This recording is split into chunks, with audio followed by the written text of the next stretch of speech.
आप सभी दोस्तों को नमस्कार। दोस्तों आज का वीडियो भी एक कमेंट से लिया हुआ है। कम्युनिटी टैब में कमेंट था पीसीओडी के लिए। एक मैडम ने कमेंट किया था कि पीसीओडी की हमें वीडियो बना के बताइए। तो पीसीओडी की जो समस्या है महिलाओं में होने वाली एक तरह की समस्या है, और अगर आपके पास समय है 10-12 मिनट का तो आप ये वीडियो को ज़रूर देखिए। आपको इसके बाद कोई भी वीडियो देखने की जरूरत नहीं पड़ेगी, क्योंकि इस वीडियो में आपको मैं फुल्ली इन्फॉर्मेशन दूंगा कि पीसीओडी क्या होता है, क्या साइन एंड सिम्टम्स होते हैं, इसका कॉजेटिव फैक्टर क्या होता है, और आप इसमें कौन सी जांच करवाएं, आप इसमें कौन सी होम्योपैथिक मेडिसिन यूज़ करें, और आपको इसमें क्या चीज़ नहीं खानी है। ठीक है, सारी डिटेल आपको इस वीडियो में मिलेगी। तो जनरली पीसीओडी क्या होता है या फिर पीसीओएस क्या होता है, इसकी फुल फॉर्म है पॉलीसिस्टिक ओवेरियन सिंड्रोम या फिर पॉलीसिस्टिक ओवेरियन डिजीज़। ठीक है, और आजकल ये बहुत कॉमन डिजीज़ है। छोटे छोटे बच्चों से लेके बड़े एज तक की महिलाओं के अंदर ये चीज़ें देखी जाती हैं। तो देखा जाए तो 10 में से एक वुमेन इससे पीड़ित होती है। और पीसीओडी में क्या होता है, सिंपली नॉर्मल टर्म में हम इसको बोलते हैं कि नलों में गांठें बन जाना। ठीक है, जबकि वो नलों में गांठें नहीं बनती, वो ओवरीज के अंदर गांठें बनती हैं। ओवरीज जो फीमेल ऑर्गन होता है जिसको हम हिंदी में अंडाशय बोलते हैं। ठीक है, तो पीसीओडी में ये होता है कि जब पीसीओडी हो जाती है तो उससे प्रोड्यूस होना शुरू हो जाता है जो मेल हार्मोन होता है, उससे वह नॉर्मल से ज़्यादा निकलना शुरू हो जाता है। ठीक है, पीसीओडी जब भी बीमारी होती है ये वुमेन के हार्मोन को डिस्टर्ब करती है, खास करके जो मेल हार्मोन वुमेन के अंदर होता है उसको थोड़ा ये इंक्रीज कर देती है। पीसीओएस पॉलीसिस्टिक ओवेरियन सिंड्रोम में 3 मेन फीचर्स होते हैं, 3 मेन सिम्टम्स होते हैं। पहला कि सिस्ट बनती है ओवरीज के अंदर, जैसे मैंने आपको इसमें बताया। हाई लेवल मिलता है मेल हार्मोन का, और मेंसेस इरेगुलर हो जाते हैं, और मेंसेस यहाँ तक कि स्किप हो जाते हैं कि 1 महीने के लिए मिस हो गए हैं, फिर वह अगले महीने आ रहे हैं। सिंपल लैंग्वेज में हम बोल सकते हैं कि ओवरी के अंदर सैक बन के उसके अंदर पानी भरना शुरू हो जाता है, फ्लूइड बनना शुरू हो जाता है। इसी कंडीशन को पीसीओडी बोलते हैं। बात करते हैं इसके कारण की, क्या क्या कारण हो सकते हैं। तो अभी तक इसके कारण अननोन है, जो मेन कारण है वह अभी तक एग्जैक्ट मालूम नहीं है। ठीक है, लेकिन फिर भी कुछ केसेस में देखा जाता है जहाँ पे फैमिली हिस्ट्री मिलती है कि मदर को है तो उसकी बेटी को भी हो सकता है। और बॉडी में इन्फ्लेमेशन ज़्यादा होने की वजह से हो सकता है, जो ओबेसिटी वाले लोगों के अंदर होती है, मोटापे वाले लोगों में होती है, और इंसुलिन रेजिस्टेंस की वजह से भी प्रॉब्लम होनी शुरू हो जाती है। चलिए सारी चीज़ों को छोड़ के हम बात करते हैं कॉमन सिम्टम इसके क्या होते हैं। तो कॉमन सिम्टम में सबसे पहले जो सिम्टम्स आएंगे वे इर्रेगुलर मेंसेस के आएंगे। ठीक है, पीरियड्स जो हो रहा है वह इर्रेगुलरिटी उसके अंदर हो जाएगी। इर्रेगुलरिटी किस तरह से कि पीरियड्स या तो लेट आएंगे या फिर वे स्किप हो जाएंगे, 1 महीना 2 महीने के लिए स्किप हो गए हैं। और पीरियड में जो है पेशेंटों को बहुत ज़्यादा डिसमेनोरिया हो सकता है, बहुत ज़्यादा पेनफुल मेंसेस साइकिल उसको हो सकते हैं। ठीक है, पहली चीज़ ये है। और सेकंड जो है इसी के साथ हैवी ब्लीडिंग पेशेंट को हो सकती है। ठीक है, और इसके अलावा जो और सिम्टम्स आते हैं, हेयर ग्रोथ होनी शुरू हो जाती है। जैसे कि मेल हार्मोन बढ़ा है तो हेयर ग्रोथ बॉडी के अंदर होनी शुरू हो जाएगी, खास करके फेस वाले एरिया पे। ठीक है, चिन वाले एरिया पे और इस वाले एरिया पे, और बैक पे होने शुरू हो जाते हैं, चेस्ट पे होने शुरू हो जाते हैं, और जो बैली है वहाँ पे होने शुरू हो जाते हैं। हेयर्स की थोड़ी थोड़ी ग्रोथ करके होनी शुरू हो जाती है।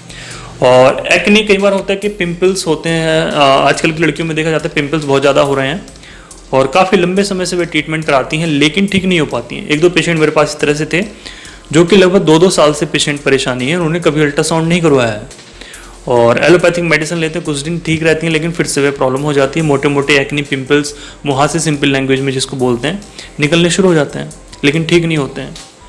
और किसी ने कभी अल्ट्रासाउंड के लिए सजेस्ट नहीं किया। अल्ट्रासाउंड में देखते हैं, अल्ट्रासाउंड के लिए बोला तो अल्ट्रासाउंड में देखा जाता है कि पेशेंट को पीसीओडी है। तो हमें एक्नी का ट्रीटमेंट नहीं करना, हमें पीसीओडी का ट्रीटमेंट करना है, जिससे कि पेशेंट कम्प्लीटली ठीक हो जाए।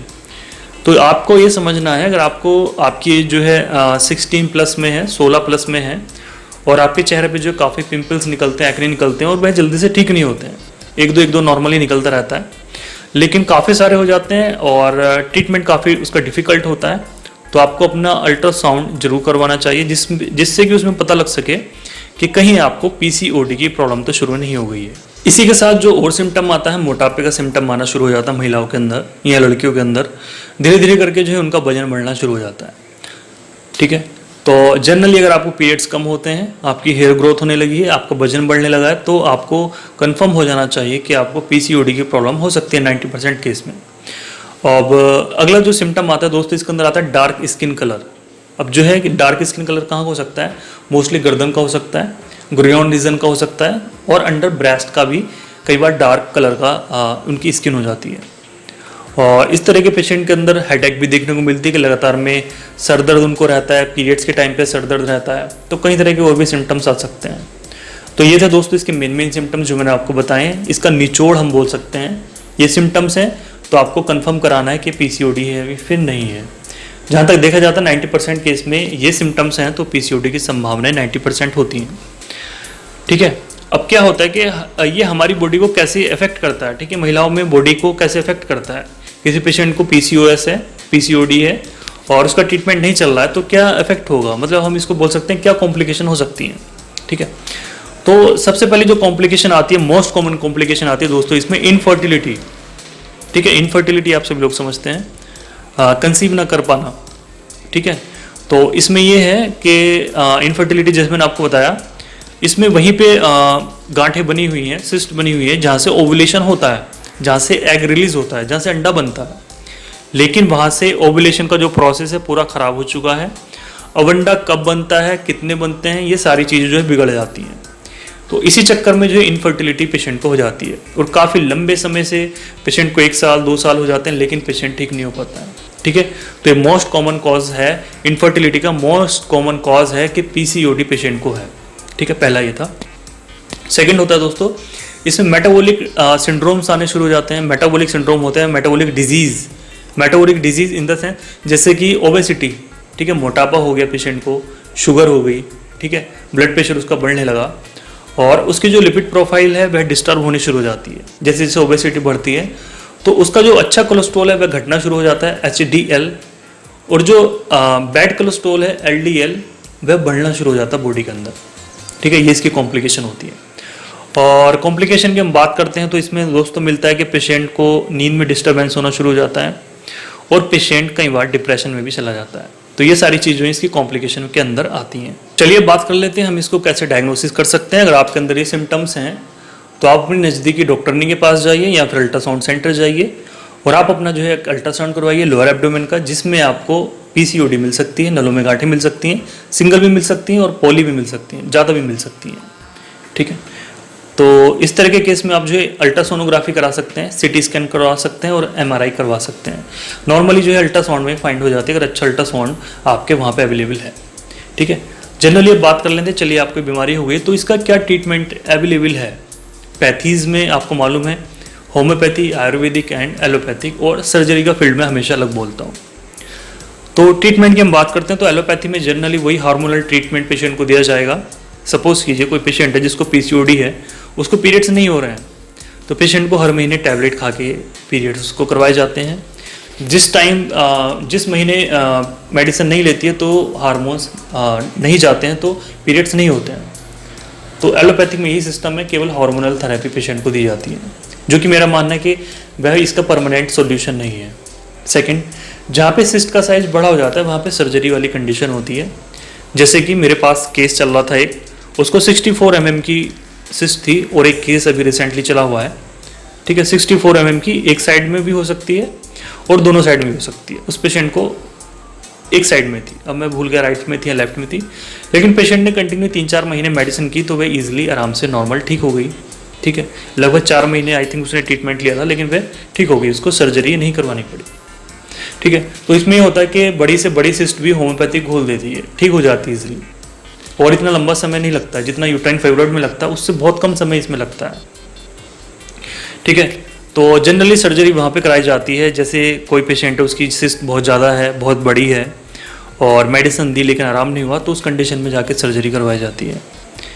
और ये सिस्ट जो है दोस्तों दोनों साइडों में भी हो सकती हैं और किसी एक पर्टिकुलर साइड में भी हो सकती है, लेफ्ट या राइट में। बात करते हैं इसमें, चलिए होम्योपैथी ट्रीटमेंट की क्या हो सकता है।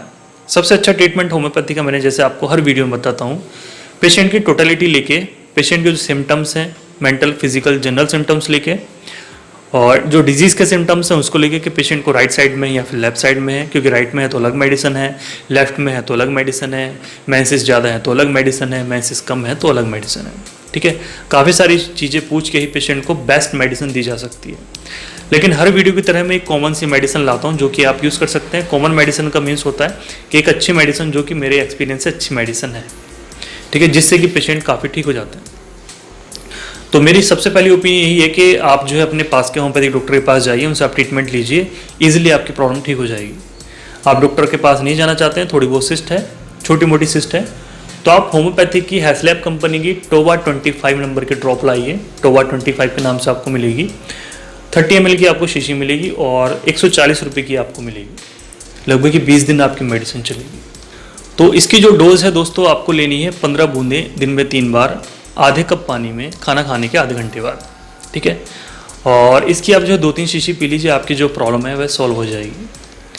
और खाने पीने का दोस्तों आप इसमें विशेष ध्यान रखें। आप जो है चावल बंद कर दें, जो बादी चीज़ें बोलते हैं उनको आप बंद कर दें। बादी चीज़ें कौन कौन सी होती हैं आप सभी जानते हैं, नहीं जानते तो अपने आप जो परिवार में बड़े हैं उनसे आप मालूम कर लीजिए, ठीक है। तो आप बादी चीज़ों का परहेज रखें, चावल का परहेज रखें। और इसमें एक एक्सरसाइज आपको जरूर करनी है, सीधे खड़े होके पैरों के अंगूठे जो चूमे जाते हैं उस तरह की आपको एक्सरसाइज जरूर करनी है, रोज़ करनी है, सुबह में खाली पेट करनी है, डेली करनी है, चाहे आपकी मेडिसिन चल रही है या फिर नहीं चल रही है। आप यह वीडियो देख रही हैं और आपको पीसीओडी है तो आप कल सुबह से ही ये एक्सरसाइज करनी शुरू कर दीजिए, चाहे आप मेडिसिन बाद में ही यूज़ करनी शुरू कर दीजिए, ठीक है। इस एक्सरसाइज से बहुत जल्दी फ़ायदा लगता है पेशेंटों को, ये मेरा खुद का एक्सपीरियंस है। और इसी के साथ जो है आप योगा कीजिए, योगा बहुत ज़रूरी है इसमें, क्योंकि इससे जो आपके सारे हार्मोन्स हैं इससे ही आपके बैलेंस होंगे, ठीक है। तो ये थी दोस्तों सारी डिटेल पीसीओडी की, पीसीओएस की, जो कि होम्योपैथी ट्रीटेबल कंडीशन होती है। आप इसको इजीली ट्रीट कर सकते हैं और जल्दी ही ट्रीटमेंट इसका हो जाता है। छोटी सिस्ट होती है तो 1-8 महीने में ही इजीली घुल जाती है, बड़ी सिस्ट होती है तो 3 से 4 महीने कई बार लग जाते हैं। और इस वीडियो से जुड़ी कुछ भी क्यूरीज है आप नीचे कमेंट बॉक्स में पूछ सकते हैं। बाकी सारी डिटेल मैंने खैर इस वीडियो में बता दी है। कोई नया कमेंट होगा जो मैंने इस वीडियो में नहीं बताया तो उसी का रिप्लाई मैं करूँगा। आप पूछते हैं कि कमेंट में क्या मेडिसिन है तो वह नहीं बताऊँगा मैं। तो यहाँ तक अगर आपने वीडियो देखा है तो thank you so much. Video पे नए हैं तो वीडियो को लाइक कर दीजिए, चैनल पे नए तो चैनल को सब्सक्राइब कर लीजिए। आज की वीडियो में इतना ही। Thank you so much. नमस्कार, जय हिंद, वंदे मातरम।